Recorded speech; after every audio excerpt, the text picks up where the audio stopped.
Então, beleza, pessoas, vamos dar continuidade aqui no nosso estudo sobre conversores CC. Na última aula, na aula passada, a gente viu o funcionamento do conversor CC básico e base para os demais. E hoje a gente vai ver aqui como que funciona o conversor CC do tipo buck. Então, a gente vai estudar essa estrutura buck específica, ver as respostas, ver o circuito, ver as formas de onda e entender quais são os processos de cálculo por trás desse conversor. Beleza? Aí aqui, relembrando sempre, né? Toda aula eu começo aqui com esta imagem, só para a gente relembrar. Então, a gente está, nesse momento aqui, fazendo o estudo dos conversores. Então, a gente está fazendo a conversão de uma tensão ou de uma energia CC para outra tensão, outra energia também CC. Então, a gente já viu a parte de retificador, que é de CA para CC. Agora, a gente está vendo de CC para CC. E depois a gente vê os inversores, que vai ser de CC para CA. Beleza? Então, a gente está nessa parte do estudo aqui, onde a gente está fazendo a conversão de elemento CC para outro elemento CC. Então, o conversor buck, né, como eu já tinha comentado com vocês na última aula, ele é específico para abaixar a tensão. Então, ele é um conversor abaixador de tensão. O que isso significa? Significa que eu vou ter uma tensão na entrada maior do que a tensão na saída. Então, ele é específico para esse tipo de aplicação.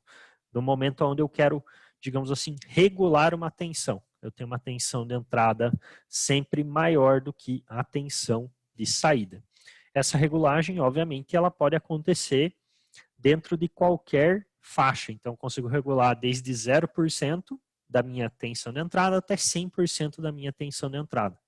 Então, se eu tiver 100 volts na entrada, teoricamente, consigo fazer com que na saída eu tenha de 0 a 100 volts. Eu nunca vou ter uma tensão maior do que a tensão de entrada, tá? Então, a ideia é sempre eu abaixar a tensão, ok?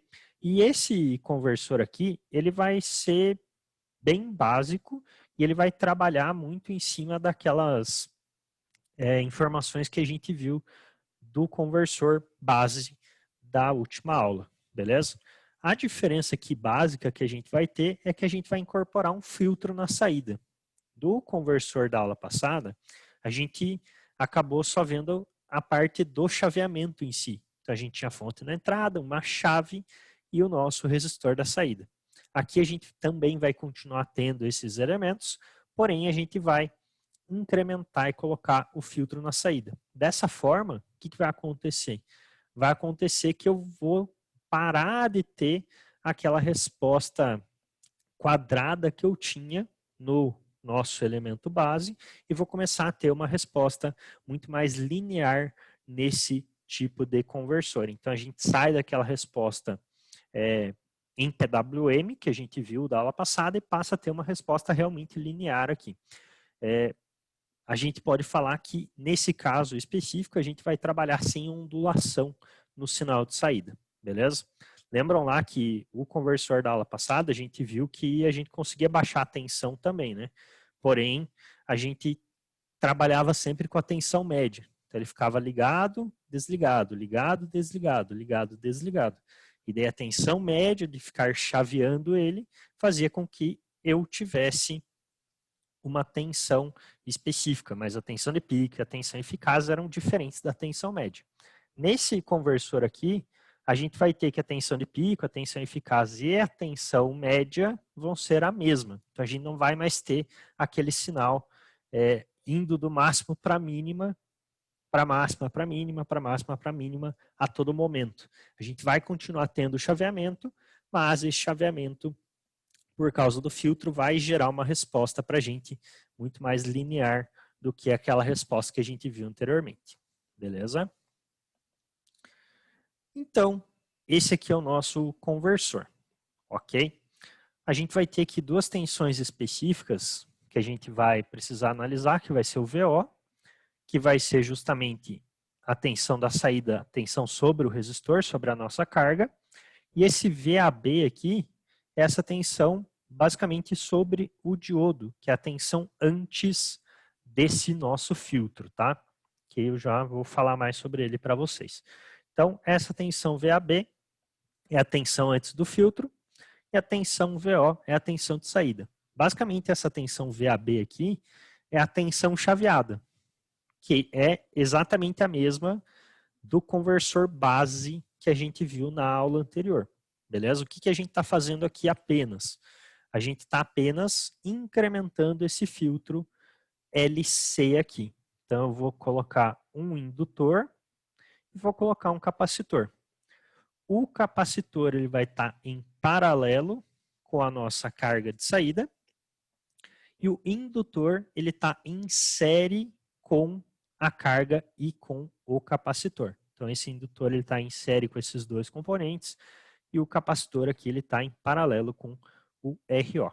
Então, a partir do momento que a gente tem esse filtro LC aqui, a gente começa a ter uma resposta bem diferente na saída do que a gente tinha para o sistema anterior, para a estrutura anterior, ok? Vejam que o RO continua, que é a nossa carga, vejam que a nossa fonte de entrada continua, uma fonte contínua, e vejam que a nossa chave aqui também continua. Aqui eu já coloquei como sendo um transistor, tá? Óbvio, aqui por esse esquemático, isso é um transistor bipolar, mas a gente pode colocar qualquer outro tipo de transistor que a gente queira, tá? A gente precisa ter uma chave aqui. E a gente vai continuar tendo o chaveamento, vai continuar tendo uma resposta de corte e saturação em cima desse transistor. Tá? A gente vai continuar executando um PWM, vai continuar executando uma resposta de chaveamento em cima desse componente aqui. E a gente também tem o acréscimo aqui deste diodo D1. Tá? Esse diodo aqui ele é específico para o funcionamento, então ele também precisa estar aqui por causa do filtro, ok? Então, o diodo ele faz parte da estrutura como um todo, mas ele é acrescentado mais especificamente por causa do filtro para que eu tenha a resposta correta nessa minha estrutura. Beleza? Então, basicamente, para que a gente sempre tenha essa corrente nesse sentido aqui, a gente precisa desse diodo aqui para dar essa confiabilidade para a gente, tá? Ah, se eu tirar o diodo não funciona? Até funciona, mas o ideal é sempre colocar esse diodo aqui. Então vejam que a gente incrementou em 3 componentes, o diodo, o indutor e o capacitor, tá? O L e o C aqui, eles fazem um filtro, um par de filtragem, e o diodo, ele está aqui para garantir o funcionamento desta filtragem, tá? Continuamos chaveando, vamos continuar lá com a nossa razão cíclica, vamos continuar com um percentual de chaveamento e a gente vai conseguir fazer com que aqui na nossa saída, na nossa tensão de saída, na nossa carga, apareça uma tensão constante que é menor do que a tensão da entrada. Beleza? Então lembrem que essa estrutura buck aqui sempre vai fazer com que o VO seja menor do que o VI. Beleza? Aí aqui, só para a gente conhecer, basicamente a gente tem 2 modos de funcionamento quando a gente está trabalhando aqui com o buck. O modo contínuo e o modo descontínuo, tá? Se a gente está no modo contínuo, a gente tem uma análise, no modo descontínuo, a gente tem uma outra análise. A gente vai focar no modo contínuo apenas, ok? Mas para vocês saberem, existem esses 2 módulos. O modo contínuo quer dizer que ali no nosso indutor, a gente sempre vai estar em regime permanente. Isso vai fazer com que a nossa corrente no indutor nunca atinja zero. Então, quando a gente está em modo contínuo, quer dizer que a gente conseguiu, digamos assim, projetar o nosso conversor de uma forma mais correta, mais perto da ideal, e a gente não vai deixar com que a corrente no indutor atinja zero. Então, a gente sempre vai ter energia no indutor, seja magnetizante ou desmagnetizante. Então, dessa forma, quando eu sempre tenho energia ali no nosso indutor, a gente está em modo contínuo. Se caso, em algum momento, o nosso indutor atinja zero, atinge uma corrente zero, uma energia zero sobre ele, a gente fala que a gente está em modo descontínuo, beleza?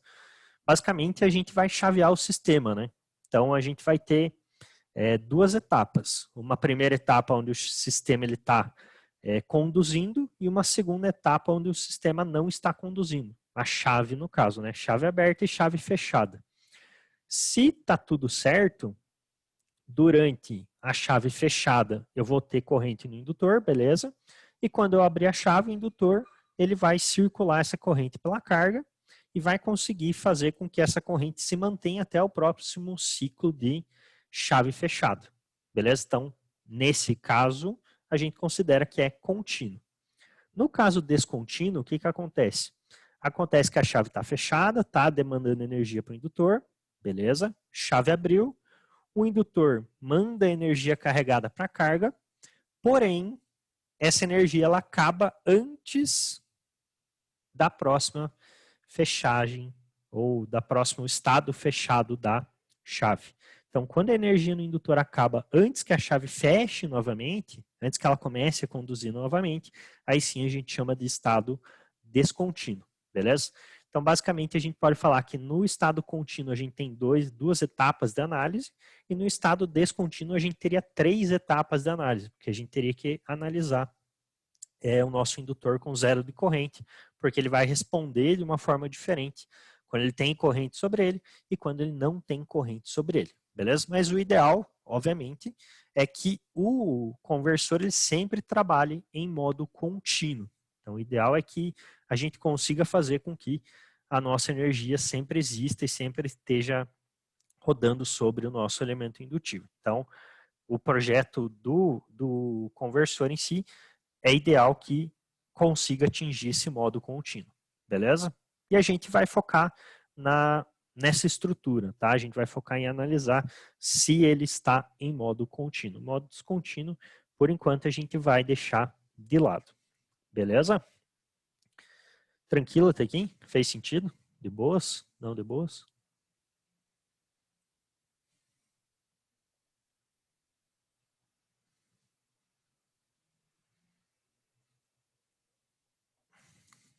Todos morreram.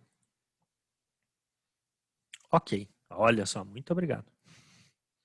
Agora as pessoas viveram. Por enquanto está dominado. Nossa, eu não sei o que é esse emoji que você mandou aí, Miguel. Espero que seja uma carinha sorrindo. Eu não tenho certeza. Espero que seja sorrindo.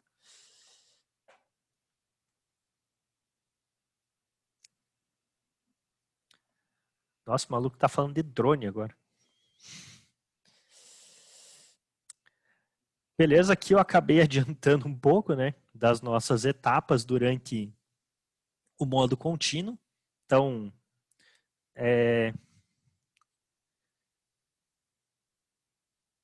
ele que te denunciou. Tô de zóio em você, Miguel. Tô de zóio, Piazão. Tô de zóio, Pia.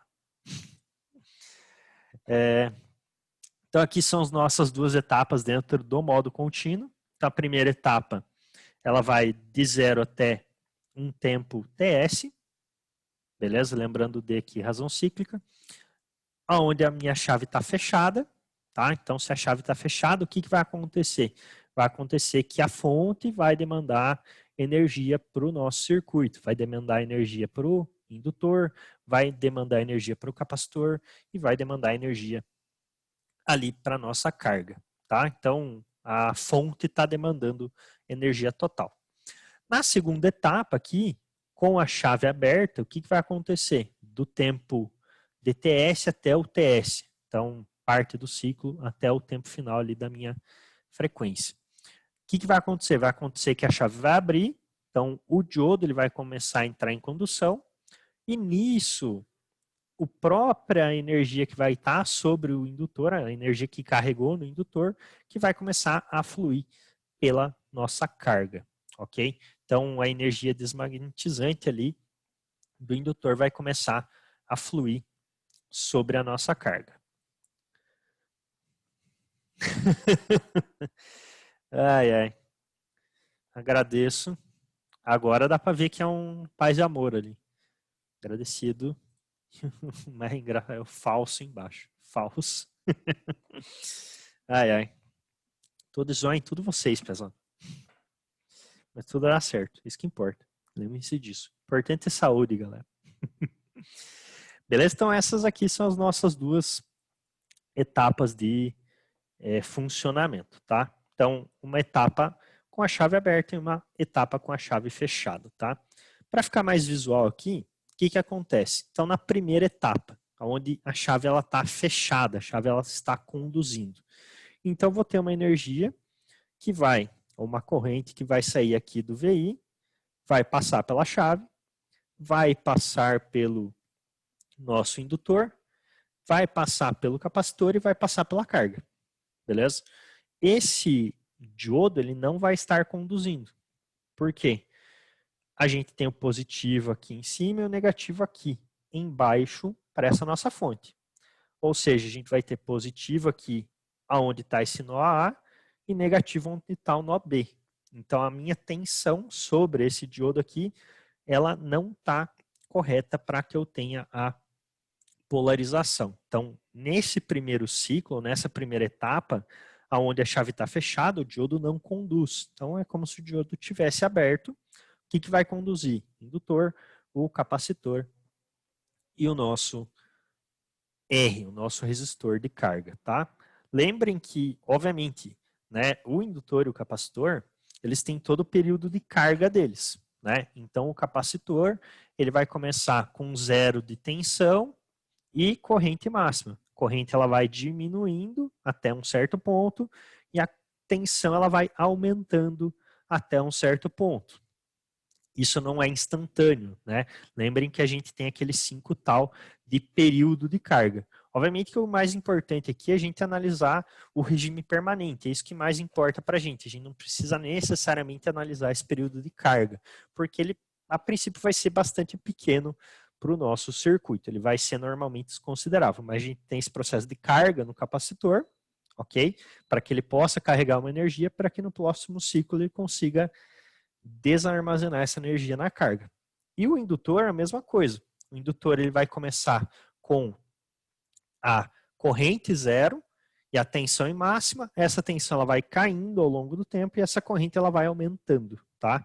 Então, o nosso capacitor, como ele começa com corrente máxima e tensão em zero, ele inicia como um curto-circuito e depois ele se transforma numa chave aberta. Beleza? E se não tivesse esse diodo, o que mudaria? Mudaria na segunda etapa aqui, Matheus. Isso aqui mudaria. Por quê? Na verdade, eu não tenho diodo. Beleza, para a primeira etapa tudo certo. Para a segunda etapa, eu posso ter um refluxo aqui. Esse diodo ele vai forçar com que toda a energia que está armazenada no capacitor e no indutor venha para a carga. Entende? Então, para essa segunda etapa, ele é importante. Para a primeira, ok, né? Não precisaria, mas para a segunda, sim. Porque na segunda etapa aqui, ele vai começar a conduzir. Então, eu estou forçando que para uma das etapas eu não tenha a condução e para que a outra etapa eu tenha a condução sobre ele. Beleza? Então, é uma garantia ali de funcionamento. Entendeu? Beleza. Então, basicamente é isso, tá, galera? Então, o nosso capacitor ele vai carregar energia e o nosso indutor também vai carregar energia, ok? Obviamente que o indutor ele carrega, né, armazena uma quantidade de carga e o indutor ele armazena energia magnetizante. Então, nesse momento aqui, onde a chave está fechada, o que acontece? Acontece que aqui na fonte eu vou ter uma tensão sendo gerada, vou ter uma tensão aparecendo aqui no VO, esse capacitor está carregando e esse indutor está carregando. Beleza. Na segunda etapa, quando a gente fechar essa chave aqui, o que vai acontecer? Vai acontecer que a fonte de entrada ela não está mais demandando energia para saída. Ok? A partir disso, o que acontece? Eu parei de mandar energia para o indutor, a polarização dele muda. Então tem aquela inversão de polarização. Lembram disso, né? Eu tenho a tensão reversa, o pico de tensão reversa no indutor. Essa mudança de polarização vai fazer com que o meu indutor ele comece a demandar energia para o sistema, assim como o capacitor também vai demandar energia para o sistema. Então, eles carregaram na primeira etapa e na segunda etapa eles vão descarregar. Então, eles vão manter a energia sobre o resistor, que é totalmente diferente daquela estrutura básica. Na estrutura básica, o que a gente tinha? Energia aparecendo quando estava fechada. Quando eu abro a chave, não tem energia nenhuma mais aparecendo. Aqui não. Aqui eu tenho energia aparecendo quando a chave está aberta e quando a chave está fechada. Por isso que eu consigo ter uma resposta, digamos assim, bem mais interessante nessa estrutura do que na estrutura anterior, tá? Então aqui o que acaba acontecendo? Acaba acontecendo nessa segunda etapa uma desenergização do capacitor e do indutor, aonde esses dois elementos, esse filtro aqui, LC, vai demandar energia para o resistor ou para a nossa carga, tá? Aqui lembrando que a gente está em modo contínuo. O que isso quer dizer? Quer dizer que a energia do nosso elemento indutivo, teoricamente, nunca chega a zero. Então a gente não precisa se preocupar que ele vá descarregar totalmente ao longo desse período aonde a chave está aberta. Obviamente que ele vai descarregar, ele vai perder um pouco de energia, a gente vai ver isso na resposta gráfica dele, tá? Mas a ideia aqui é que a gente sempre consiga trabalhar com essa resposta contínua para que eu sempre tenha energia aqui na carga. Se caso acontecesse de energia no indutor, no capacitor acabar enquanto a chave está aberta, ia acontecer que eu ia não mais ter tensão na saída, não ia mais ter energia na saída. Então, por isso que o ideal é sempre ter a resposta contínua e não a resposta descontínua. Resposta descontínua quer dizer que durante essa segunda etapa, a energia dos meus elementos LC aqui acabam, ou seja, eu entro numa terceira etapa onde não tem energia nenhuma fluindo mais sobre a carga, beleza? Como isso não é o melhor caso, a gente vai deixar de lado, mas só para vocês saberem que existe essa possibilidade, beleza? Então aqui para ficar bem visível para vocês, etapa 1, condução da chave, etapa 2, não condução da chave. Então a gente vai ter esse processo, beleza? Então no momento a fonte está alimentando a carga, entre aspas, alimentando, né? E numa segunda etapa, o LC que está, entre aspas, alimentando aqui a carga, beleza? Então, o que a gente tem de respostas aqui? Aqui começa a ficar um pouquinho mais complexo. Por quê? Porque agora a gente tem um monte de componente, né? A gente tem que, teoricamente, analisar a resposta de todos esses componentes. Mas vamos lá. Aqui, essa primeira linha, são duas tensões iguais, tá? Que é a tensão VB, que é basicamente a tensão do PWM. Ok? Então, eu tenho a condução e a não condução. Condução e não condução. Aqui está dizendo quando que a chave conduz e quando que a chave não conduz, beleza? Então, chave fechada, chave aberta. Chave fechada, chave aberta. As duas linhas aqui, quer dizer, essa primeira linha para as duas colunas é exatamente o mesmo sinal, tá? Para que a gente consiga ver todos em relação a quando está aberto e quando está fechada a chave. A gente vai ver aqui que essa tensão VAB, que é a tensão antes do filtro, ela também tem essa resposta chaveada, né? Por quê? É exatamente a mesma resposta que a gente tinha do conversor anterior. Então, antes do filtro, é aquele conversor anterior. Então, o nosso VAB vai ter a mesma amplitude da tensão de entrada, ok? Então, no caso ali, ela também vai ficar se chaveando, tá? E aí, a tensão sobre a chave, ela está sempre invertida, né? Quando a chave está conduzindo, teoricamente eu não tenho tensão nenhuma sobre ela, e quando a chave não está conduzindo, toda a tensão está sobre ela, beleza? Então, a tensão aqui seria, teoricamente, sobre o diodo, e aqui a tensão sobre a chave, ok? Aí, o que a gente vai ter aqui?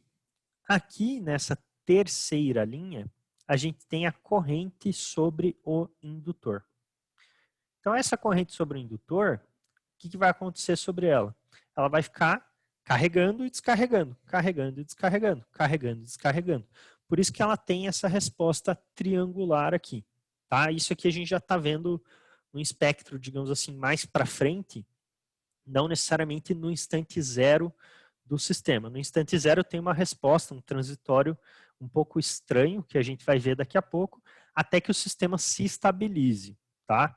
Então isso aqui não é um instante zero, um instante um pouco mais para frente, onde ele já está estabilizado, onde a corrente, quando a chave está fechada, onde a chave está conduzindo, eu estou armazenando energia ali no indutor, a corrente está subindo. Quando a gente está com a chave fechada, o que acontece? A corrente vai diminuindo. Por quê? Porque a gente está desmagnetizando o indutor. Então, a gente está gastando a energia do indutor na carga. Beleza? Então, o indutor ele vai sempre ter essa resposta acontecendo, tá? Então, sobe, desce. Essa resposta triangular aqui. Isso é normal, tá? E essa diferença entre esse valor mínimo de corrente e esse valor máximo de corrente é o delta I, que vai ser um ripple de corrente que vai acabar aparecendo, tá? Essa corrente aqui, obviamente, vai ser a mesma corrente da carga e vai ser a mesma corrente do capacitor, tá? Então, já pulando aqui para a última linha, vejam que a corrente sobre o capacitor é igual à corrente sobre o indutor. Tá? Talvez com proporções menores, mas eles vão ter a mesma formatação. Até porque, né, o indutor, aqui a corrente do indutor, ela vai se dividir sobre o capacitor e sobre o resistor. Então, o que eu tenho de resposta de corrente aqui vai ser igual para capacitor e para resistor. Beleza? Eles estão em série ali, então a corrente é exatamente igual, tá? Então é isso aqui que vai acontecer. Então o ripple de corrente vai estar aparecendo tanto no indutor, quanto no capacitor, quanto, obviamente, na carga, tá? Esse ripple de corrente aqui, ele pode ser pequeno. Aí a gente consegue definir esse ripple a partir dos componentes que a gente vai colocar aqui e a partir da razão cíclica, tá? Então, dependendo do que a gente coloca de componente aqui, a gente consegue ter um ripple maior ou menor. Então, a gente consegue excursionar esse ripple aqui para que ele não seja um ripple absurdamente gigante, tá? E daí aqui nesta quarta linha, o que a gente tem? A gente tem a resposta sobre a carga, a tensão de saída. Vejam que, por causa dessa resposta triangular de corrente aqui, tanto no indutor quanto no capacitor, a gente vai ter uma resposta senoidal de tensão na nossa carga e a gente também, obviamente, vai ter um ripple aqui aparecendo na nossa carga. Esse ripple, ele normalmente é baixo, tá? Então não pensem que, nossa, eu vou fazer ali um conversor que teoricamente vai ter uma tensão de 50 volts e ele vai ficar oscilando entre 20 e 70, 20 e 80. Não, o ripple ele é relativamente pequeno, tá? Óbvio, depende dos componentes, depende dos valores de componente que a gente está usando, mas a tendência do ripple não é ser gigante, tá? Vai estar na casa ali dos milivolts. Então, para uma fonte de 50 volts, eu tenho uma variação senoidal de 50 milivolts, não é tão absurdo assim, tá? E daí, quando a gente vê a resposta gráfica total ali, vocês vão entender por que é muito mais interessante usar esse cara, que tem essas respostas triangulares e senoidais do que usar o anterior, né?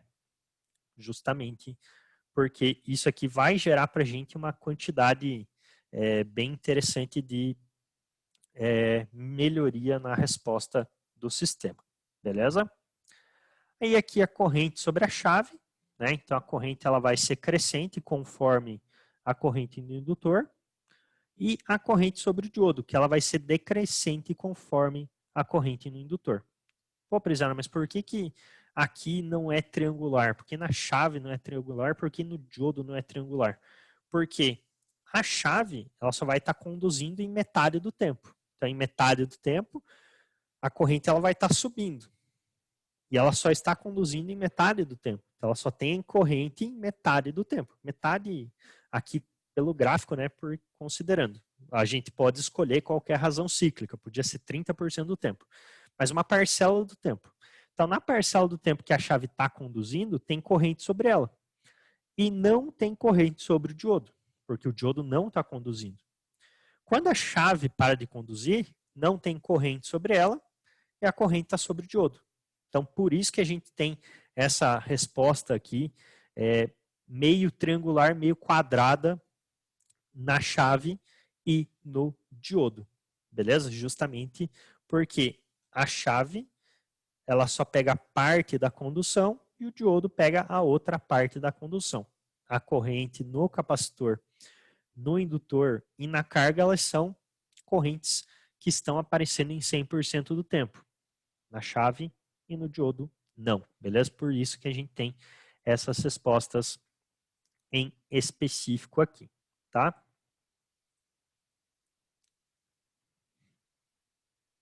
Beleza?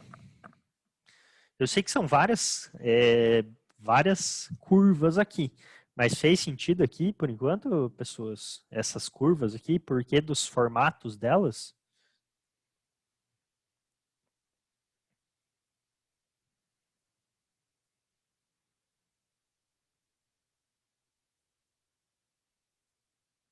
Sim, boa. Aí é bonito. Então, beleza, sim também. Aí, show of bola.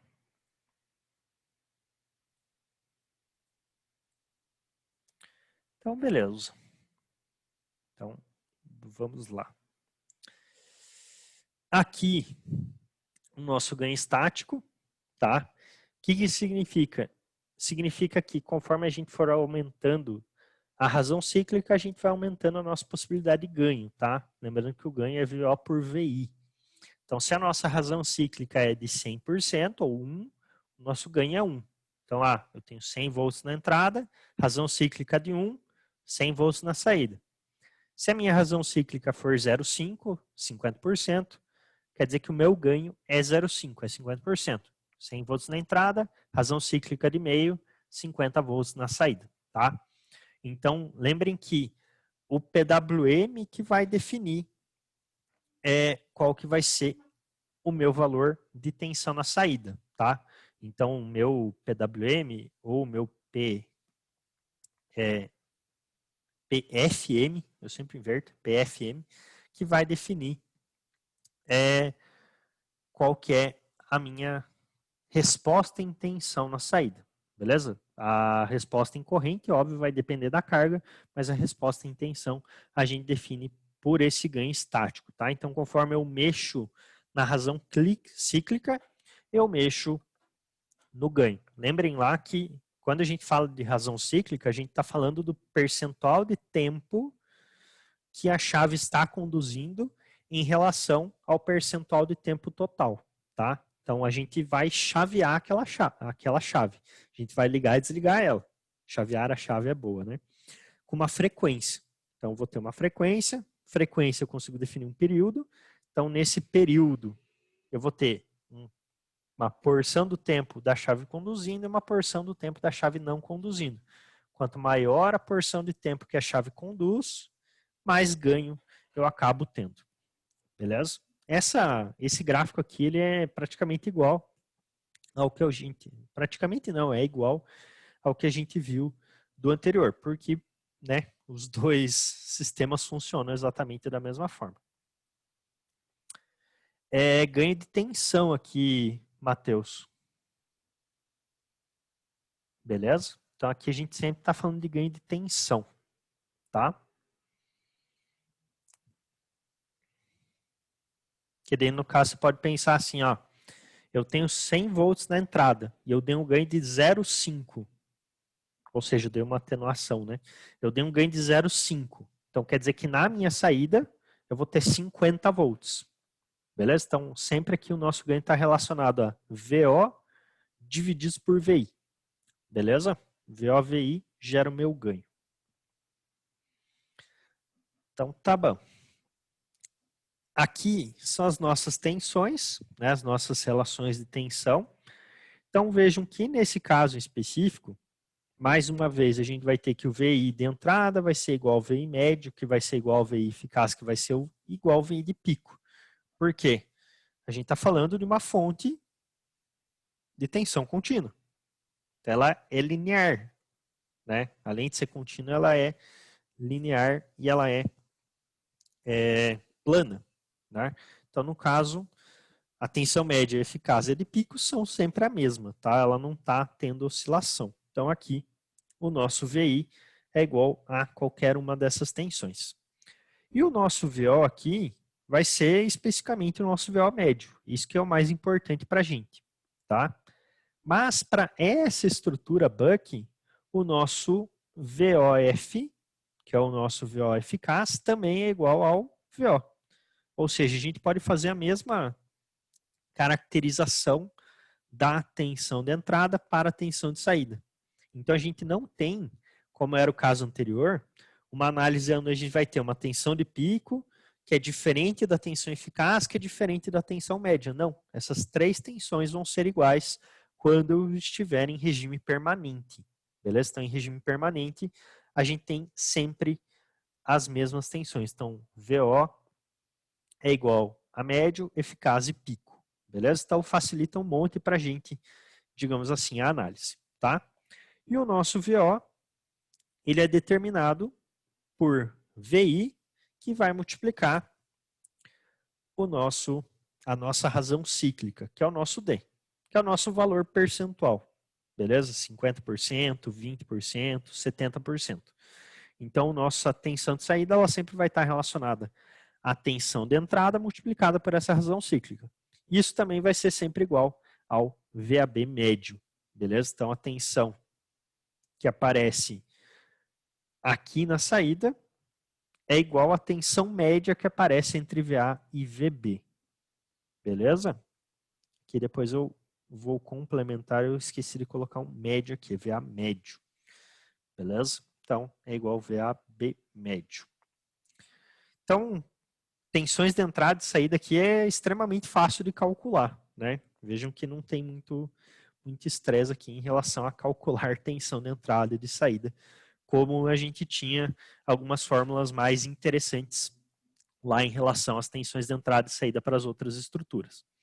Mas como nada pode ser tão sem graça, tão fácil, a gente vai ter aqui algumas fórmulas para calcular as respostas indutivas e as respostas capacitivas, tá? Então a gente vai ter aqui algumas respostas diferentes nos nossos indutores e nos nossos capacitores, tá? A tensão média no indutor vai ser sempre zero. Por quê? Porque a gente considera só o regime permanente ali na análise. Então, eu tenho tensão total positiva quando eu estou na primeira etapa de condução, e quando eu estou na etapa de descondução, essa tensão não vai para zero, ela vai para menos VO, ou menos VL, ali no caso, tá? Então, tem uma tensão positiva e depois uma tensão negativa. Então, tem uma resposta quadrada neste formato aqui, porém, a tensão sobre o indutor ela não vai ser positiva e zero, ela vai ser positiva, negativa, positiva, negativa, positiva, negativa, sempre com a mesma amplitude, beleza? Então, se eu tenho mais 10 volts, menos 10 volts, mais 10 volts, menos 10 volts, isso vai fazer com que a minha tensão média acabe virando zero, beleza? Aí a variação de corrente no nosso elemento indutivo, ela vai depender da tensão de entrada, do valor do indutor e da frequência. Tá? Então, tensão de entrada divididos pela indutância, pelo próprio valor do indutor, pela frequência de chaveamento que a gente está usando, pela razão cíclica e por 1 menos a razão cíclica. Tá? Então, isso aqui que vai determinar a nossa amplitude da corrente, amplitude de variação, tá? Que é essa resposta aqui, ó. Esse ΔI aqui, certo? Então, esse ΔI, esse ripple da corrente, a gente consegue determinar desta forma. Tensão de entrada, indutância e frequência. Então, tudo isso influencia. E até a nossa razão cíclica também influencia. Ok? A corrente máxima vai ser o quê? Vai ser a corrente média que eu tenho aqui no indutor, mais esse ripple dividido por 2.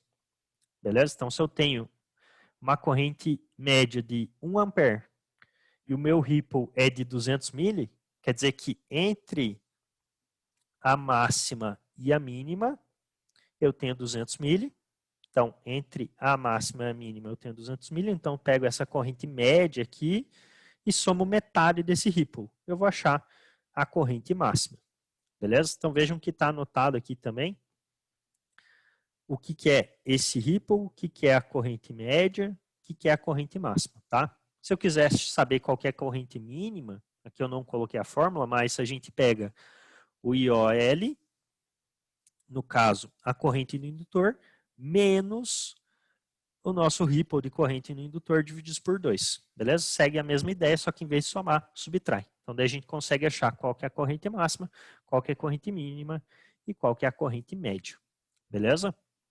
Então, a gente tem essa possibilidade aqui de achar a corrente máxima. Obviamente que quanto maior for o meu ripple de corrente, mais a corrente máxima vai se distanciar da corrente média, beleza? O ideal é que a gente sempre tente trabalhar com um ripple mais baixo. Nem sempre é possível, mas quanto mais baixo o ripple, a princípio melhor, beleza?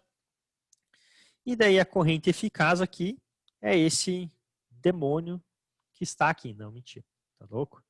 É esta fórmula onde a gente tem a raiz do nosso ripple da corrente do indutor, divididos por 2, que multiplica a raiz de 3 ao quadrado, mais a corrente de saída ao quadrado, beleza? Isso aqui, galera, lembrando mais uma vez, tá?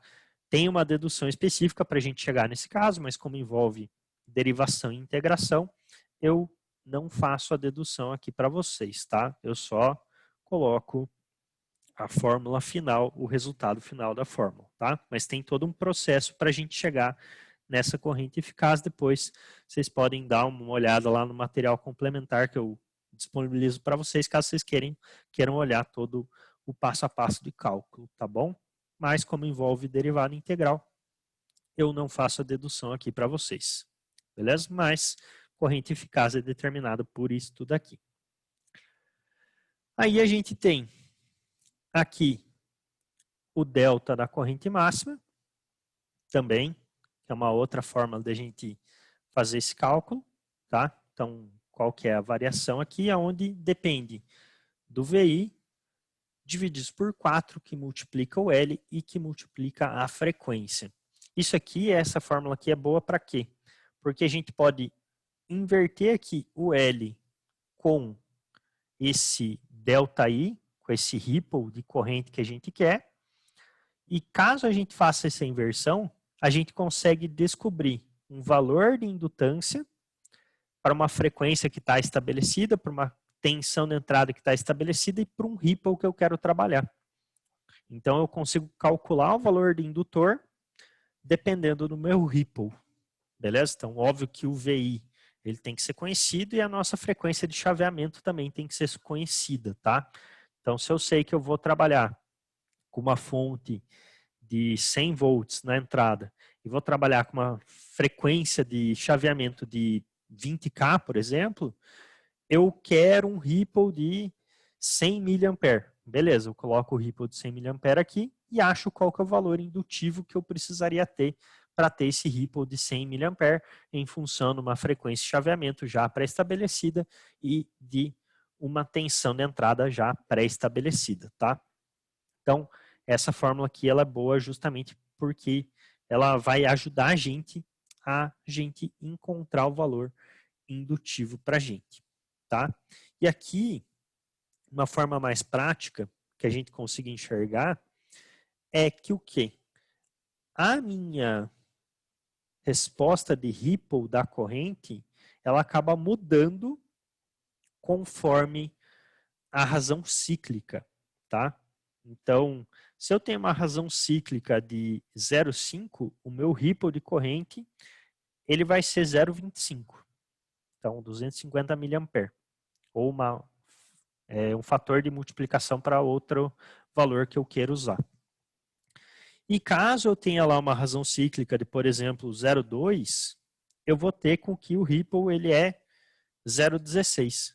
Então, conforme eu saio do meu meio, da minha faixa central ali, na razão cíclica, vai acontecer que eu vou diminuir o meu ripple de corrente no indutor. Então, caso eu coloque 50% de razão cíclica, eu vou ter a maior ou o maior ripple possível para o nosso sistema. Se eu consigo sair dessa razão cíclica de 50 e trabalho com uma razão cíclica de 30, 20, 70, 80, eu consigo ter ripples menores, tá? Então, às vezes é interessante a gente mudar a frequência, se eu estiver fazendo um PWM, às vezes é interessante eu mudar a frequência e trabalhar com ripples diferentes de 50 para que eu consiga ter uma forma bem fácil de redução do ripple, beleza? Então, mais para a gente ver isso aqui. Então, a própria razão cíclica também influencia aqui a amplitude do ripple. Tá? Aí aqui as nossas respostas capacitivas, né? Então, a corrente eficaz sobre o capacitor, ela é determinada pelo ripple da corrente do indutor, divididos por 2, que multiplica a raiz de 3. Isso aqui é sempre assim, tá? A gente tem como deduzir esta fórmula, mas como envolve integração e derivação, não vou deduzir para vocês, tá? Mas aqui no caso, a gente sempre vai ter que a corrente eficaz do capacitor é determinada por isso aqui. Esse 2 e esse 3 vem lá da integração e da derivação, beleza? A corrente máxima no nosso capacitor, ela vai ser a variação de corrente no indutor divididos por 2, e a variação de tensão no capacitor, ou seja, o ripple de tensão no capacitor, ela vai ser determinada por VI, que vai dividir 31 multiplicado pelo valor do indutor, multiplicado pelo valor do capacitor e multiplicado pela frequência de chaveamento ao quadrado. Então, todos esses itens aqui influenciam esse ripple de tensão no capacitor, tá? O ripple de tensão no capacitor vai ser sempre igual ao ripple de tensão na carga, tá? Por que isso? Porque vejam que o capacitor ele está totalmente em paralelo com o resistor. Componentes em paralelo têm a mesma tensão. Então, se a gente sabe qual que é o ripple de tensão no capacitor, a gente também sabe qual que é o ripple de tensão no indutor. Mesma coisa, Emanuel. Esse valor aqui sai da dedução do cálculo que envolve integração e derivação. Beleza? Mas isso sai da dedução do cálculo, no caso. Tá bom? Aí aqui, mesma coisa que eu comentei com o indutor lá. A gente consegue determinar um valor capacitivo para um valor de ripple. Então a gente pode inverter o C com o delta VC aqui e a gente consegue determinar, eu quero um ripple de 10 milivolts. Beleza, joga tudo na fórmula e acha qual que é o valor capacitivo que você tem que usar para ter esse ripple específico. Beleza? Então a gente consegue, pelas fórmulas aqui, determinar qual que vai ser o elemento indutivo e qual que vai ser o elemento capacitivo que a gente vai usar, dependendo dos ripples de corrente e ripples de tensão que a gente quer no sistema. Beleza? Ok aqui, pessoas, as formulazinhas. Eu sei que não são tão triviais assim, mas é mais para a gente entender aqui o que a gente usa, o que depende do que, né? A gente não faz a dedução, obviamente, mas só para a gente entender quais que são as nossas dependências aqui, tá? Aí aqui uma simulação, duas na verdade, né? Vai ter a simulação ideal e a simulação real ali no caso, com componentes reais, tá? Então essa primeira simulação aqui é a simulação com componentes ideais, tá? Então eu tenho a fonte, tenho uma chave ideal, tenho o PWM aqui sendo gerado, o PWM com 50% de razão cíclica. tem o diodo, tem o indutor, tem o capacitor e tem a nossa resistência de 5 ohms. Vejam que eu estou usando aqui o mesmo valor que a gente usou de tensão de entrada do outro circuito, do circuito anterior, e o mesmo elemento resistivo, a mesma carga aqui, justamente para a gente poder depois comparar um com o outro, tá? Só para ser bem visível qual que é a diferença entre aquele básico e o buck, tá? Então aqui, 100 volts na entrada e 5 ohms o circuito com razão cíclica de 50%. Então, se a minha razão cíclica é de 50% e a minha tensão de entrada é de 100 volts, o que tem que sair ali no VO? Qual que é a nossa expectativa de VO? VI é 100, razão cíclica é 50%. Qual que é a nossa expectativa no VO para esse circuito? Me digam.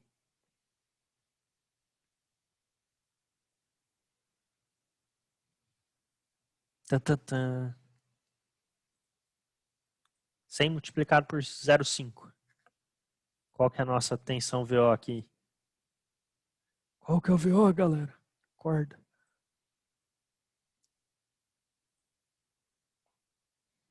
Todos morreram.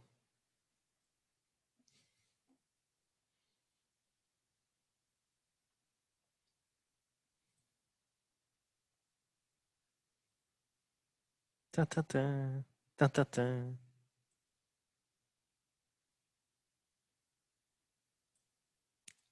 Isso, VO é a tensão de saída. A minha tensão de entrada é 100 e a minha razão cíclica é 50%, 0,5. Quanto que vai ser o VO? Então, tenho 100 de tensão de entrada. Isso, Matheus, 50 volts. Perfeito. Então, nosso VI é 100, nossa razão cíclica é 0,5. 100 vezes 0,5 dá 50 volts de VO. Beleza? Então, para esse circuito aqui, qual que é a nossa expectativa de tensão no VO? 50 volts. Beleza? Não, tranquilo, de boas aí, gurizada. Vamos lá. Então, a nossa expectativa é 50 volts, tá? Então, o que a gente tem aqui, ó? Primeiro, nessa primeira linha, a tensão de PWM, tá? Então, vocês estão vendo aqui que, na verdade, é uma tensão quadrada, né? Que está indo de 0 para 1, de 0 para 1, de 0 para 1. Aqui está 20k Hz de frequência, beleza? Razão cíclica de 50%. Então, essa é a tensão do PWM. A segunda linha aqui, o que eu tenho? Em azul aqui, fixo aqui em cima, vejam que a gente tem a tensão de entrada, o VI, 100 volts. Perfeito, ó. Então tá certinho aqui fixa, porque é uma fonte CC, beleza?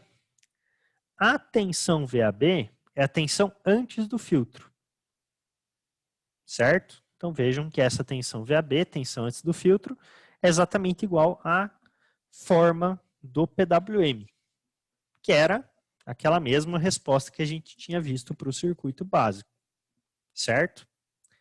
E o nosso VO, propriamente dito, a nossa tensão de saída, é essa linha em verde aqui. Então vejam que ela começa aqui, subindo,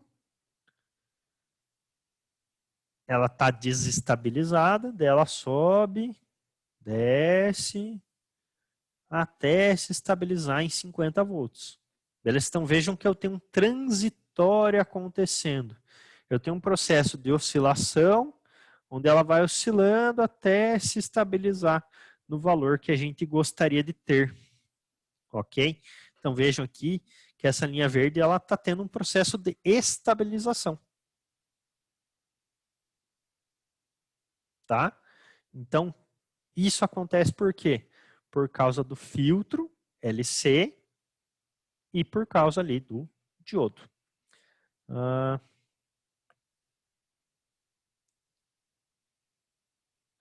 Na verdade, Matheus, aqui, o que acontece? Ó?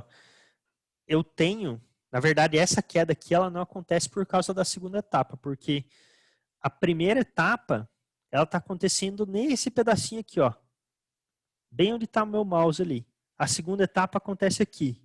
E acontece uma nova primeira etapa, uma nova segunda, uma nova primeira, uma nova segunda. Então, enquanto está acontecendo a primeira e a segunda etapa, ele está subindo. Então estão acontecendo várias primeiras e segundos, está subindo. Aí está continuando acontecendo várias primeiras e segundos, está caindo até estabilizar. Sim, basicamente sim. Uhum. Então ele vai carregando, descarregando, carregando, descarregando. Só que ele vai conseguindo se estabilizar ao longo do tempo. Entendeu? Mas sim, tem a ver sim. Porque na primeira parte, na primeira etapa, ele não consegue chegar tudo. Ele carrega um pouquinho e descarrega um pouquinho. Carrega um pouquinho, descarrega um pouquinho. E vai fazendo esse processo até que ele se estabilize. Eu acho que fica mais fácil de ver aqui nessa terceira linha, ó, Matheus. Aqui o que a gente tem, ó? A corrente do indutor. Veja que a corrente do indutor, ó, sobe um pouquinho, cai, mas cai menos. Sobe um pouquinho, cai menos. Sobe. Então, vai acontecendo primeira e segunda etapa, mas ele vai se estabilizando ao longo do tempo. Então, o mais importante aqui para a gente, entre aspas, é fazer a visualização dessa resposta aqui maior, aonde ele está subindo, dele cai, dele estabiliza. Tá? Esse processo ali a gente chama de transitório. Não é o que a gente quer analisar. O que a gente quer analisar é o regime permanente. É depois aqui, ó, quando ele está estabilizado. Vai armazenando devagar. Sim. Basicamente sim, Matheus. Isso aí mesmo. Tá? Basicamente isso aí. Que veja aqui, ó. Tá acontecendo isso, beleza? Deixa eu voltar aqui, ó. Por isso que eu falei, ó. Isso aqui é um espectro daquilo lá. É um pedacinho daquilo lá. Depois de estabilizado, ele começa a responder exatamente assim. Bem linear. Mas no começo, ele não vai tão linear. Sobe mais, desce menos. Sobe mais, desce menos. E depois ele começa a descer menos e descer mais e subir menos. Ele vai convergindo até essa resposta. Exatamente. Mas veja aqui, uma coisa bem interessante, ó. Aqui o tempo ele está em segundos e até ele estabilizar, ele levou 0,004 segundos. Ou seja, ele levou aqui 4 milissegundos para estabilizar. Então, dentro de um sistema, essa resposta transitória que tem quando liga, às vezes é irrelevante. É quase não perceptível. Óbvio que a gente tem que levar em consideração, dependendo do que a gente está fazendo, né? Porque vejam que eu tenho um pico de tensão aqui, que não é tão expressivo nesse caso, está em torno ali de 70 volts, e eu tenho um pico de corrente aqui. A corrente deveria ser 10, mas eu tenho um pico em 15 amperes. Mas esse pico dura quanto? Dura menos de 1 milissegundo. Às vezes pode demorar um pouco mais para convergir, mas não vai demorar 1 hora para convergir. Vai levar alguns poucos segundos para gerar essa conversão. Então a gente olha essa transição de resposta, mas para muitos casos a gente não se preocupa com ela. Por quê? Porque é uma transição muito rápida. É só um período de tempo que o sistema precisa para se estabilizar. Então, quando eu dou start, ele não começa todo bonitinho, pá, um sistema linear, não. Ele faz alguma resposta e converge para a resposta específica, tá? Então, isso aqui é o transitório do nosso sistema, tá? Então, esse iniciozinho aqui é o transitório que a gente pode analisar, tá? E vejam aqui, até em relação a essas respostas aqui da terceira linha e da segunda linha, a verde, tá? Ou, mais especificamente, vejam a comparação entre essa vermelha e essa verde. A resposta vermelha seria a resposta do nosso conversor base, aquele conversor que a gente fez sem o filtro. E essa resposta em verde é a resposta com o filtro, a resposta do buck propriamente dito, né? Então vejam que a gente saiu de um sistema quadrado para um sistema linear. Tantantan, essa é a parte boa.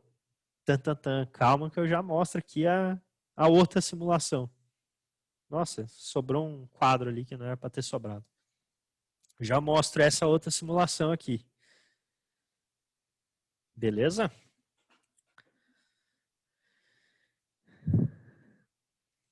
Pera lá. Agora que eu vi que aleatoriamente sobrou um quadro.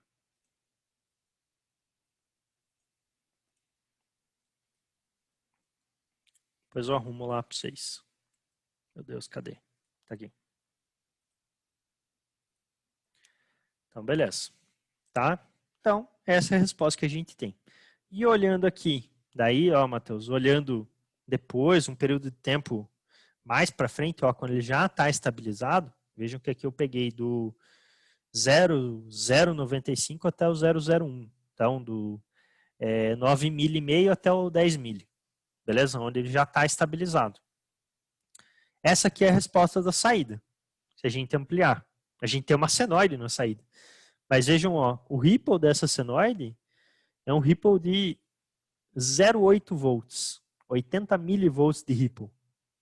Então é um ripple bem baixo. Se a gente olha aqui, dentro dos 100 volts ou dentro dos 50 volts, a gente não enxerga nada. Mas se a gente ampliar, a gente vai ver essa senoide aqui aparecendo na saída. Ué. Exatamente, isso aqui é a variação da amplitude. Isso aqui é esta variação aqui, esse delta VCO. Ou melhor, olhando aqui, ó, é essa variação aqui, ó. Só que aqui, óbvio, a gente olha e fala, nossa, é absurda essa variação. Não, não é. Essa variação, essa senoide aqui, essa resposta senoidal por causa dessa variação de corrente que acontece aqui. Beleza? Mas é uma variação de tensão relativamente baixa. Se a gente vê aqui, a gente também tem a variação de correntes. Ó, vejam que a gente tem essa corrente subindo e descendo, subindo e descendo, subindo e descendo. Basicamente todas, sim. Porque a gente não consegue ter uma conversão perfeita, né? No caso. Então, a gente sempre vai ter alguma resposta gerada por causa de algum sistema, de algum componente.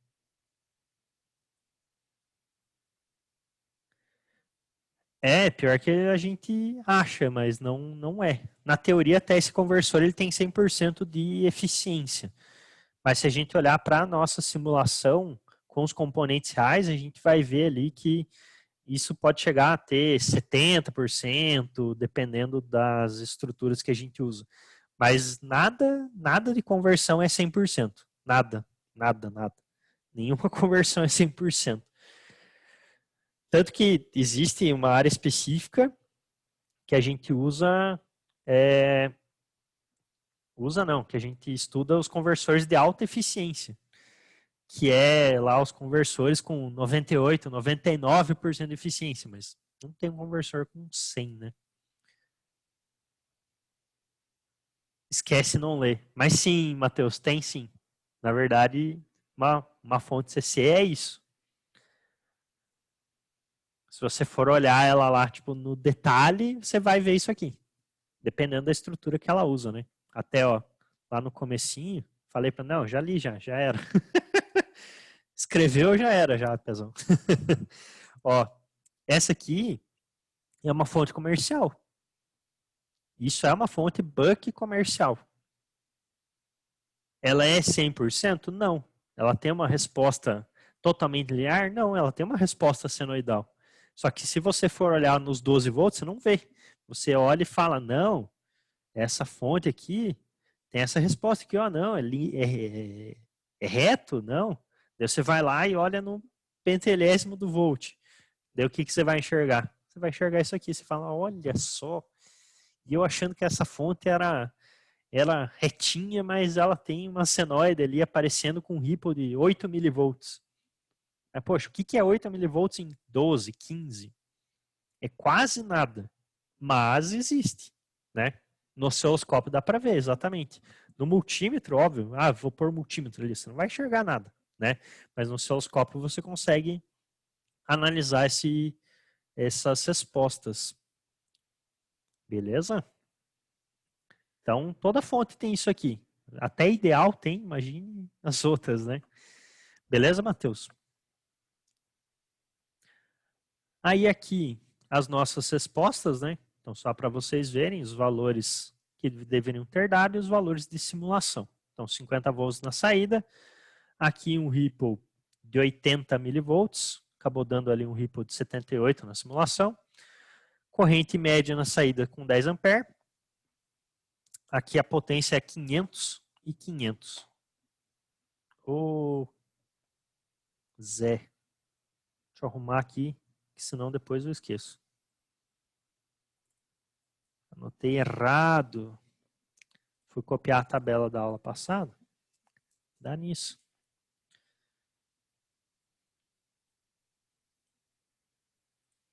Então, beleza. Então, 500 de potência na entrada, 500 de potência na saída, sendo que eu deveria ter 100%. Então, se eu tenho 500 na entrada e 500 na saída, eu tenho lá 100% de eficiência. Então, teoricamente, esse sistema aqui, ele tem uma eficiência de 100%, tá? Obviamente, aqui analisando com os componentes reais. Se a gente vai fazer a simulação com os componentes ideais, desculpa. Olhando aqui agora com componentes reais, né, usando um componente real, usando uma chave real, usando aqui os RLC com perda, usando o diodo real, o que aparece aqui para a gente? Vai começar a aparecer algumas perdas, beleza? Então a gente vai ter aqui esta resposta, né, onde a gente tem aqui que a nossa tensão de entrada é essa tensão em verde, ok?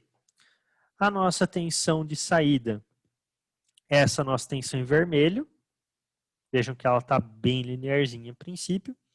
E essa tensão em azul aqui seria a tensão do VA, que é a tensão antes do filtro, né? Que deveria ser aquela tensão quadrada, porém, ela é uma tensão aqui que tem essa resposta aqui meio circular na parte de cima. Beleza? Então ela deveria ser quadrada, bonitinha, deveria chegar até os 100 volts, mas ela acaba não chegando até os 100 volts. Então aqui eu já começo a ter perda de eficiência. Mas por quê? Porque eu vou ter um pouco de perda na chave, eu vou ter um pouco de perda no diodo. Então essas perdas que vão acontecendo na chave, vão acontecendo no diodo, vão fazendo com que eu tenha uma conversão pior no meu sistema. Tá? Não é porque na prática não funciona. É que os componentes simulados, eles não têm perda. Perda na chave é zero, perda no diodo é zero. Porém, quando eu coloco componente real aqui, eu tenho perda na chave, tenho perda no diodo. Vou ter perda até no indutor, no capacitor, no resistor. Por isso que começa a gerar essas diferenças de resposta, tá? Aqui, os transientes de corrente, né? Então, mesma coisa. A corrente aqui em vermelho é a nossa corrente de saída. A corrente em verde é a corrente no nosso capacitor. Corrente aqui em azul é a corrente no nosso indutor. Beleza? Então, as correntes, se a gente for levar em conta, tem uma resposta bem parecida, tá? Do que as correntes teóricas que a gente tinha lá. E aqui os valores. Então, valor teórico aqui 50. Nossa, anotei tudo errado. Depois me lembrem que eu tenho que repostar aqui o slide para vocês. Tinha um zerrinho aqui. Slide. Então, o valor médio aqui deveria ser 50. Na simulação com os componentes reais, deu 51 de valor médio. Então, a tensão estava um pouquinho acima. O ripple do nosso capacitor, que consecutivamente vai ser o mesmo ripple da carga, estava em 80 mili no valor teórico e ali na simulação deu 62 mili. A corrente média, que deveria ser 10 ampere, estava ali em torno de 10,2 ampere. A potência de saída, que deveria ser 500 watts, estava em torno de 520 watts. E a potência de entrada, que deveria ser 500 watts, estava em torno de 750 watts. Então, a nossa eficiência é aproximada ali de 69%. Então, colocar os componentes reais fez com que eu consiga ter a mesma tensão, na saída, consiga ter a mesma corrente na saída, porém, a minha conversão diminui, a minha eficiência diminui. Então, ela cai de 100% de eficiência para aqui praticamente 70% de eficiência. Obviamente, dá para mudar os componentes, daria para se usar outros componentes e esses outros componentes talvez chegassem a uma eficiência melhor ou talvez uma eficiência pior. Mas eu tenho formas ali de melhorar esse circuito aqui. Esse circuito aqui tem componentes quaisquer, digamos assim, só para que a gente tenha a resposta de simulação, beleza? Dá para usar vários outros componentes ali e melhorar essa eficiência. A partir do momento que a gente está colocando os componentes reais, a gente vai sempre ter perda, tá? Isso por quê? Porque o próprio componente real tem perda, né? Tem queda de tensão sobre ele e tudo mais que os componentes ideais não têm, tá? Mas dá para ver aqui que as respostas elas são bem parecidas, né? Tirando, obviamente, essa resposta aqui, mas as respostas na saída, elas acabam sendo bem parecidas com as respostas ideais. Beleza? Cadê o chat? Achei o chat. Tranquilo aqui, pessoas? Sim, não, talvez, cegado. Fez sentido? Não fez sentido nenhum? Tranquilo? Não, tranquilo?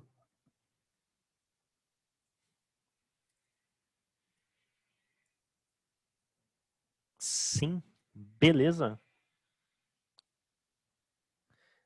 Triste essa perda, fato, fato. Essa perda de eficiência aqui é bem terrível, né? Mas pense assim, Matheus. O, aqui, a, o, o retificador, aquele 61 da lá, ele teórico já tinha uma eficiência de 28% com os componentes ideal. Imagine a perda daquele cara. Aqui, o nosso ideal tem 100% de eficiência. De quando você coloca, tem 70%. Então, isso é ruim mesmo. Mas agora imagine aquele maluco lá. Qual que é a eficiência dele? Obviamente tem formas aqui de a gente melhorar essa eficiência para 90%, né? Não só trocando componente, mas mexendo um pouco na estrutura. Mas daí já se torna um processo bem mais complexo, né? A gente mexer na estrutura para aumentar essa eficiência é possível, mas não é trivial, né? Daí já é uma outra história. A gente acaba tendo algumas alterações ali na estrutura que dá para melhorar esse processo. Mas aqui também é bom que a gente vê que no fim das contas a gente não tem nenhuma resposta real, né? Infelizmente, né? A gente gostaria, mas a gente não tem nenhuma resposta ideal na real, né? A gente sempre tem algum tipo de alteração ou de perda que acaba acontecendo, né? Gostaríamos disso? Não, mas faz parte. Beleza?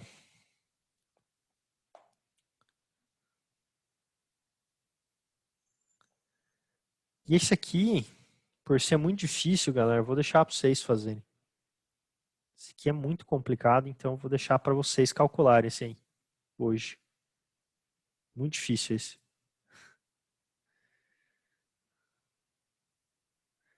Tensão de pico, tensão média e tensão eficaz na carga. Corrente de pico, corrente média e corrente eficaz na carga. Esse é muito difícil. Então eu vou deixar para vocês fazerem. Ué. Ué. Não, tá bom, eu faço. Eu faço com vocês.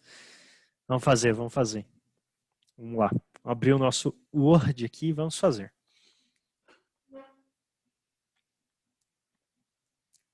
Assim que eu conseguir abrir o Word, né? Eu já pedi um PC novo para vocês? Já, né? Não, agora eu vou fazer, Matheus. Você falou. Ah, foi para você, né? Eu sabia que eu tinha pedido já. E tá chegando já, Matheus? Sacanagem. É. Só acabar. Ah, foi. Então, aí é bonito. Quando acabar a quarentena, eu busco aí, então.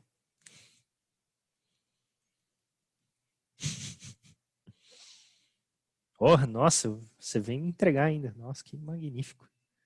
Melhor ainda, cara. Ai, ai. Já sei quem que reclamou lá. Mentira, mentira, Matheus. Ah, o professor fica pedindo PC pra gente. Ai, ai.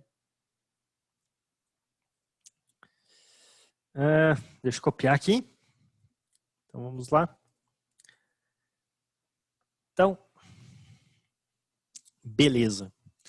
Então aqui, né, considerando uma fonte de alimentação de 12 volts, considerando que a chave é ideal e que eu estou operando aqui com uma razão cíclica de 50%, que a minha carga tem uma resistência de 5 ohms. O que eu quero? Determinar a tensão de pico média eficaz e a corrente de pico média e eficaz. Ok? Aqui, nesse conversor, é bom a gente lembrar de uma coisa, que é o quê? Nesse conversor, a gente tem que a nossa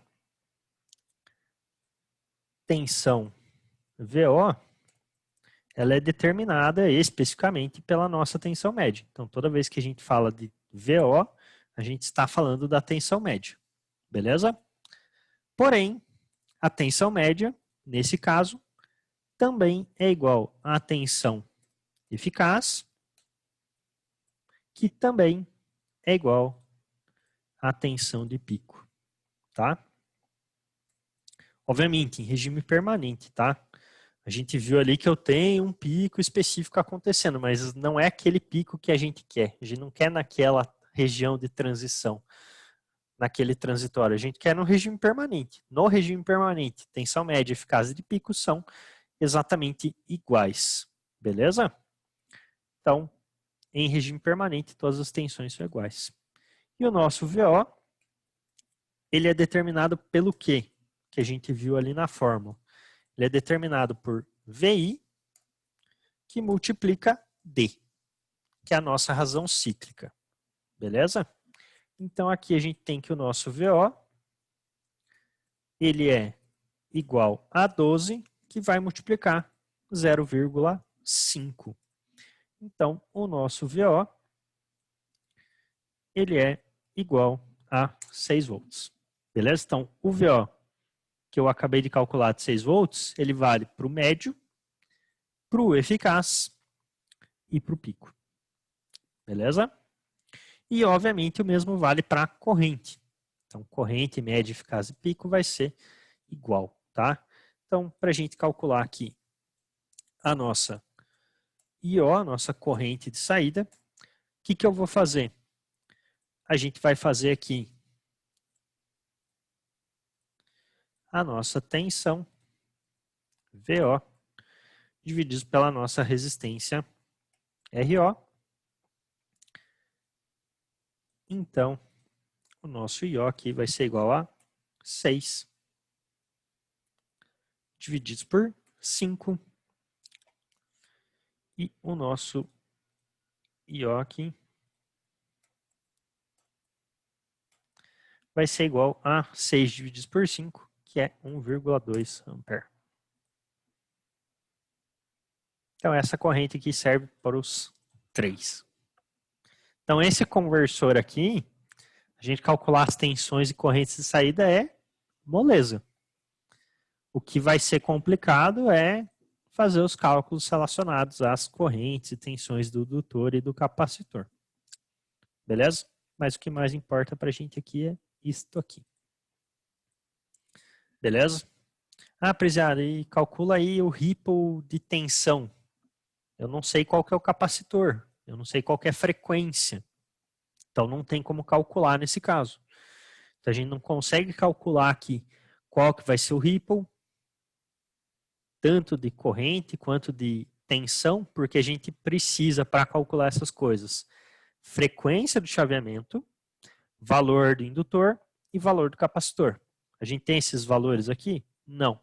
Então, as outras informações, os outros elementos ali, a gente não conseguiria calcular nesse caso. Então, vamos supor aqui que está pedindo para calcular é o valor de ripple de tensão.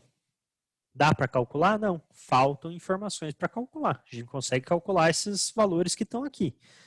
Mas os ripples, não. Beleza? Por isso que eu falei que era difícil, Emanuel. Que eu ia deixar para vocês.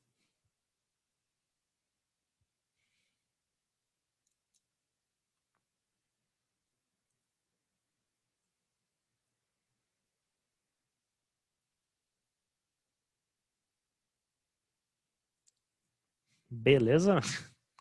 Entendeu? Mas fez sentido aqui os cálculos, tranquilão?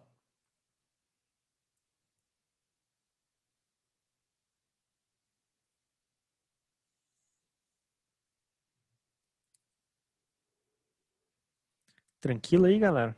Até agora? Não, é isso aí. Fechou. É nóis que heróis.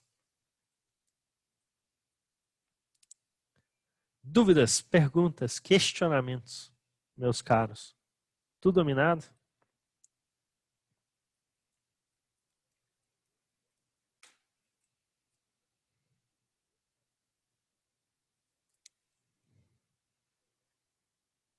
Susse demais. Aí é bonito.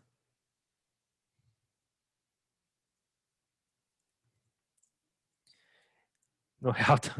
Não, mas aqui, Matheusão, se você for olhar, cara, a única diferença nas questões de cálculo é o que? Você tem que tirar essa perda. Então, quando você for calcular, mesmo esquema que a gente fez aula passada lá, você, ao invés de calcular com os valores ideais, você calcula com o valor de perda. Então, tipo, por exemplo, ali, esse exemplo aqui. Ah, eu tenho 12 volts, razão ciclo de 50, resistência é 5 e estou usando uma chave que tem perda de 4 volts. O que você vai fazer?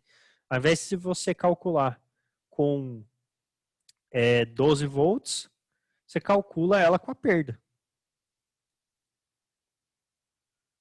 Entendeu? Se a perda é 4, então em vez de você calcular com 12, você vai calcular com 8. Então sempre tira essa perda do teu sistema. Então daí você tem que saber, mas quanto de perda que eu vou ter? Né? Tem que ter essa informação. Mas pô, Prisana, onde é que eu acho essa informação? Tem duas formas de encontrar isso. Ou você olha no documento, né? Você pega lá, TIP 144. Beleza, pegou o documento dele, ele vai ter as informações do tipo, se você aplicar tal corrente em tal frequência, você tem tal perda. Poxa, então beleza, você pega no documento, aplica aqui. Ou a outra forma é você fazer empiricamente. Você ir lá, montar e fazer a medição. Quanto que eu estou perdendo? Estou perdendo tanto. Mas obviamente, depois de você já ter montado, talvez você, né, não queira voltar para o projeto para refazer todo o par de cálculo, mas seria interessante, né? Quer dizer, o interessante é sempre você primeiro fazer o projeto, depois montar ele, né?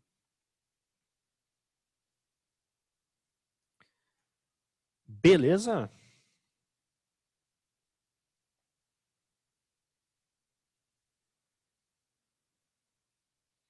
Então, beleza.